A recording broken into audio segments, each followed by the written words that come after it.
ৰাজ্যৰ স্বাস্থ্য খণ্ডৰ উন্নত মানদণ্ডৰ কৰিবৰ বাবে ৰাজ্য চৰকাৰে বিভিন্ন স্থানত আদৰ্শ চিকিৎসালয়সমূহ নিৰ্মাণ কৰিলে। আদৰ্শ চিকিৎসালয়সমূহ নিৰ্মাণ কৰিলে ঠিক, কিন্তু আজি তাৰিখলৈকে এই আদৰ্শ চিকিৎসালয়সমূহ মুকলি নহ'ল। ক'ৰবাত যদি মুকলি হৈছে এই চিকিৎসালয়সমূহ, তাত কিন্তু বুজন পৰিমাণৰ চিকিৎসক নাৰ্ছকে আদি কৰি যিসমূহ সামগ্ৰী উপলব্ধ থাকিব লাগে, কিন্তু এইসমূহ সামগ্ৰী বা চিকিৎসক উপলব্ধ নাই।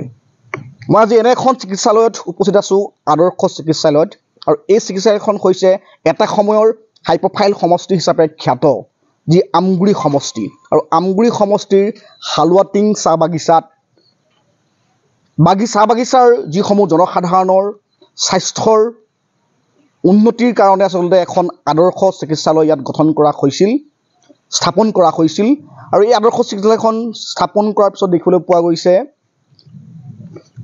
চিকিৎসকৰ কিন্তু এতিয়াও অভাৱ। আৰু এই যিখন আদৰ্শ চিকিৎসালয় যোৱা 15-10-23 তাৰিখে অসমৰ যিগৰাকী আচলতে স্বাস্থ্যমন্ত্ৰী কেশৱ মহন্ত ডাঙৰীয়াই ভাৰ্চুৱেলি গুৱাহাটীৰ পৰা তেওঁ উদ্বোধন কৰিছিলে, ইনগ্ৰেশ্যন কৰিছিলে। কিন্তু তাৰপিছতো ইয়াত যিসমূহ চিকিৎসক থাকিব লাগে যিমান পৰিমাণৰ, সেই চিকিৎসক কিন্তু আজিও ইয়াত নিয়োগ কৰা নহ'ল। আৰু এই সংক্ৰান্তত চাহ জনজাতি ছাত্ৰখন কিন্তু কোনো ধৰণৰ ৰিজাল্ট বা কোনো ধৰণৰ ৰিপ্লাই তেখেতলৈ নাহিল। মোৰ লগত চাহ জনজাতি ছাত্ৰ সন্থাৰ বিষয়ববীয়া আছে, মই তেখেতলোকৰ ওচৰলৈ পোনে যাম। যিহেতুকে চাহ জনঘোষিত এটা অঞ্চল, আৰু এই অঞ্চলটোৰ উন্নতমান চিকিৎসাৰ বাবে আচলতে এখন আদৰ্শ চিকিৎসালয় গ্ৰহণ কৰা হৈছিল। আৰু কিন্তু ইয়াত আদৰ্শ চিকিৎসালয়ৰ ফ্লক আচলতে লাগি আছে, কিন্তু কমিউনিটি হেল্থ চেণ্টাৰ হিচাপেহে এই চিকিৎসালয়খন কিন্তু ইনগ্ৰেশ্যন কৰা হৈছে। কি ক'ব আপুনি? ইয়াত আমি বহু আশাবাদী আছিলোঁ যে 9খন চাহ বাগিচাৰ অন্তৰ্গত গাঁও অঞ্চলকে সামৰি আদৰ্শ এখন চিকিৎসালয় হালটিং বুলি কৰিল। কিন্তু এতিয়া দেখা গ'ল 2023 চনৰ 15-10 তাৰিখে এইটো ইনগ্ৰেশ্যন কৰিলে। কিন্তু ইয়াত চব অস্থায়ী। এতিয়া অস্থায়ীভাৱে যেতিয়া এখন আদৰ্শ চিকিৎসালয়ত ইয়াত মানে ইনগ্ৰেশ্যন হ'ব, তেতিয়াহ'লে জনসাধাৰণৰ চিকিৎসাৰ কাৰণে কিমান নিৰ্ভৰযোগ্য বুলি ভাবিব।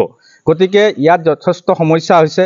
এতিয়া এই চিকিৎসালয়খন মুকলি কৰাৰ পিছত ইয়াত যথেষ্ট সংখ্যক ইয়াত চিকিৎসা কৰাবৰ কাৰণে ৰাইজ আহে।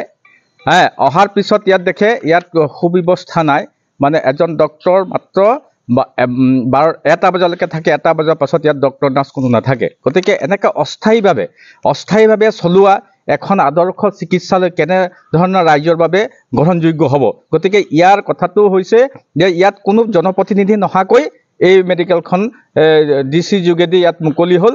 আৰু ইয়াত মানে জনপ্ৰতিনিধিসকল যিধৰণৰ বিধায়ক ডাঙৰীয়াও ইয়াত উপস্থিত নহ'ল, লগতে সাংসদ তপন কুমাৰ গগৈ উপস্থিত নহ'ল। আৰু তেনেধৰণৰ ৰাইজৰ বাবে যি চিকিৎসা পাবৰ কাৰণে আশাবাদী আছিলোঁ, আৰু ৰাইজৰ হকে আমি ধৰ্ণা কৰি পেলাই এই চিকিৎসালয়খন অনা হৈছিল। কিন্তু দিয়াৰ পিছত কিন্তু আজিৰ তাৰিখত ইয়াত ডক্তৰ থকাৰ কাৰণে সুব্যৱস্থা আছে, গৃহ নিৰ্মাণ কৰা আছে বহু টকাৰ, ইয়াত নাৰ্ছ থকাৰ কাৰণে ব্যৱস্থা হৈছে, ফৰ্থ গ্ৰেড থাকিবৰ কাৰণে ব্যৱস্থা আছে, সম্পূৰ্ণ ব্যৱস্থা। এটা ডাঙৰ পৰিমাণৰ টকা অসম চৰকাৰে খৰচা কৰি ইয়াত এটা আদৰ্শ চিকিৎসালয় বনালে, কিন্তু এতিয়া ইয়াত কোনো গুৰুত্ব নিদিয়ে। আমাৰ বিশেষকৈ মই এতিয়া যিজনে লোকসভাত টিকেট লাভ কৰি ইয়াত আজি ভোট বিচাৰিবলৈ আহিব, তেওঁ কিন্তু এদিনো নাহিলে। যদি আহিলেহেঁতেন এইটো অস্থায়ীভাৱে তপন কুমাৰ গগৈ যিজন গত সময়ত লোকসভাৰ সাংসদ আছিল, তেওঁ যদি আহিলেহেঁতেন তেতিয়া কেতিয়াও এইটো মানে অস্থায়ীভাৱে এইটো নহয়, এটা পূৰ্ণাংগভাৱে হ'লহেঁতেন। গতিকে তেওঁ এজন সাংসদে এতিয়া ঘৰে ঘৰে ভোট বিচাৰিব আহিব, জনসাধাৰণ বিচাৰিব, জনসাধাৰণৰ যিটো প্ৰকৃত অৰ্থে স্বাস্থ্যৰ কাৰণে সেৱা পালেহেঁতেন তাৰ পৰা ৰাইজে বঞ্চিত হ'ব। গতিকে তেনেকুৱা এজন সাংসদ আকৌ পুনৰবাৰ দিছে, আমি তেওঁক ধিক্কাৰ জনাইছোঁ যে যাতে ৰাইজৰ ওচৰত গৈ মিছা কথা নকয়। পুনৰবাৰ আমি আহ্বান জনালোঁ তেখেতক, আৰু দাবী জনাইছোঁ যে অতি সোনকালে আমি এখন ইস্তাহাৰপত্ৰ স্বাস্থ্যমন্ত্ৰীলৈ প্ৰদান কৰিছোঁ, আমগুৰি শাখাই প্ৰদান কৰিছোঁ। আজি 7 দিন উকলি গ'ল, ইয়াৰ কিন্তু কোনো ইয়াৰ উত্তৰ নাপালোঁ। গতিকে আমি আশা ৰাখিছোঁ, মুখ্যমন্ত্ৰীকো ইয়াৰ প্ৰতিলিপি দিছোঁ, আমি অতি সোনকালে এইটো স্থায়ীভাৱে ইয়াত ডক্তৰ, নাৰ্ছ, দৰৱ আদি সম্পূৰ্ণ চিকিৎসা পাব পৰাকৈ ব্যৱস্থা কৰিবলৈ বৰ্তমান সময় আছে অসম চৰকাৰৰ মুখ্যমন্ত্ৰী স্বাস্থ্যমন্ত্ৰী আদিকে কৰি বিধায়ক মহোদয় আৰু এই বৰ্তমানৰ সাংসদ যিজন উঠিব তেওঁকো কৈছোঁ যে সময় আছে আপোনালোকে এইটো অতি সোনকালে সম্পূৰ্ণভাৱে ৰাইজে চিকিৎসা পোৱাকৈ ব্যৱস্থা কৰি দিব কাৰণে অসম চাৰি ছাত্ৰ সন্থা আমগুৰি শাখাৰ তৰফৰ পৰা দাবী জনাইছোঁ। নিশ্চিতকৈ ক'ব লাগিব যে যিজন আচলতে জইণ্ট আচলতে ডাইৰেক্টৰ বুলি ক'ব লাগিব তেখেতসকলৰে আচ্ছাই এখন স্মাৰক পত্ৰ প্ৰেৰণ কৰিছিলে, কিন্তু পিছতো কিন্তু আজি পৰ্যন্ত কোনো ধৰণৰ উত্তৰ নাই। মোৰ লগত অন্যজন আচ্ছাৰ বিষয়ববী আছে, মই তেওঁৰ ওচৰলৈ যাম। আচলতে কি ৰখৈছোঁ আচলতে ইয়াত আচলতে এখন নেম প্লেট লগাই থোৱা আছে যে হালুৱাটিং আদৰ্শ চিকিৎসালয় বুলি, কিন্তু হালুৱাটিং আদৰ্শ চিকিৎসালয় পৰিৱৰ্তে যিগৰাকী স্বাস্থ্যমন্ত্ৰীগৰাকীয়ে কিন্তু এখন কমিউনিটি হেল্থ চেণ্টাৰ হিচাপেহে কিন্তু এখন তেওঁ ভাৰ্চুৱেলি আচলতে তেওঁ মুকলি কৰিছে। ইয়াত কি ৰহস্য আচলতে ভাবে আপুনি? ৰহস্য মানে কি ক'ম মই, এতিয়া ইয়াত গুৰুত্ব কমি গৈছে। প্ৰথম কথা হৈছে আমাৰ যিখন আমগুৰি সমষ্টি আছিলে, আমগুৰি সমষ্টি আজি নাজিৰা সমষ্টি যোৱাৰ পিছৰ পৰাই আমাৰ যিজন স্থানীয় আমাৰ MLA আছিলে প্ৰদীপ হাজৰিকা ডাঙৰীয়া একদম গুৰুত্ব লোৱা নাই মেডিকেলটোৰ ওপৰত।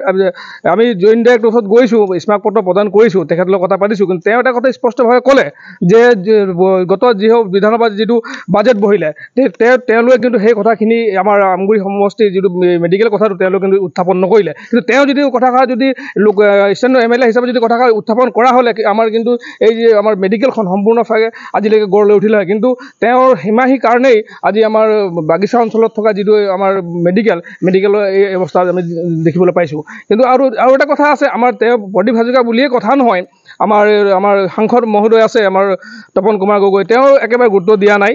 তেওঁ সীমাহীনভাৱে আমাক হেৰি কৰিছে, চকুৰে চাইছে। আৰু তেওঁ এতিয়া ইলেকশ্যন আহিছে, মুহূৰ্ততে ইলেকশ্যন আছে, ইলেকশ্যনতে তেওঁ আহিব, ডাঙৰ কথা ক'ব, আমুক কৰিলোঁ তামুক কৰিলোঁ, মিছা কথা। আমাৰ চাহ জনগোষ্ঠীৰ ৰাইজৰ সুৰক্ষাৰ কাৰণে চিকিৎসাৰ বাবে তেওঁলোকে এইবিলাক চিকিৎসালয় স্থাপন কৰিছিলে, কিন্তু আমাৰ ৰাইজে কিন্তু কোনো ধৰণৰ চিকিৎসা ইয়াৰ পৰা কোনো লাভ কৰা নাই। গতিকে অসম চৰকাৰক আমি অতি দুখেৰে জনাব বিচাৰিছোঁ যে অতি সোনকালে তেওঁলোকে আমাৰ এই চিকিৎসালয়টো সম্পূৰ্ণ কৰি তুলিব পাৰে অনুৰোধ জনাইছোঁ। এয়া আছিল চাহ জনজাতি ছাত্ৰ সন্থাৰ যিসমূহ আচলতে বিষয় বা তেখেতলোকৰ ভাষ্য ইতিমধ্যে প্ৰথম খবৰ দখল শুনাল। আচলতে চৰকাৰৰ যিসমূহ আঁচনি আঁচনিসমূহ সুচাৰুৰূপে জনপ্ৰতিনিধিসকলে আচলতে নিৰূপণ নকৰাৰ কাৰণে, নিৰীক্ষণ নকৰাৰ কাৰণেই আজিৰ তাৰিখত এইখন আচলতে কোটি টকা খৰচ কৰি নিৰ্মাণ কৰা এই স্বাস্থ্য কেন্দ্ৰ আচলতে যি আদৰ্শ যিখন চিকিৎসালয়খন এনে অৱস্থা, য'ত নেকি আজি চিকিৎসকৰ অভাৱৰ কাৰণে আৰু যদিকে নিৰ্বাচনলৈ আচলতে এতিয়াও কেইটামান দিন আচলতে বাকী আছে, কিন্তু মাননীয় মুখ্যমন্ত্ৰীগৰাকীয়ে হওক বা স্বাস্থ্যমন্ত্ৰীগৰাকীয়ে হওক এই চিকিৎসালয়খন আচলতে সম্পূৰ্ণ পূৰ্ণাংগ ৰূপত স্থাপন কৰাৰ ক্ষেত্ৰত কেনেধৰণৰ ব্যৱস্থা গ্ৰহণ কৰিব আৰু বাগিচা ৰাইজৰ যি উন্নতমানৰ চিকিৎসা আচলতে প্ৰদান কৰাৰ আচলতে যি প্ৰচেষ্টা হাতত পৰিছিলে, এয়া কেনেদৰে তেখেতলোকে কিমান দূৰ গ্ৰহণযোগ্য কৰিব আৰু কিমান নিৰাপত্তাৰে আচলতে এই চাহ বাগিচা অঞ্চলক চিকিৎসা প্ৰদান কৰিব, সেয়া পৰৱৰ্তী সময়তে লক্ষ্য হৈ উঠিব।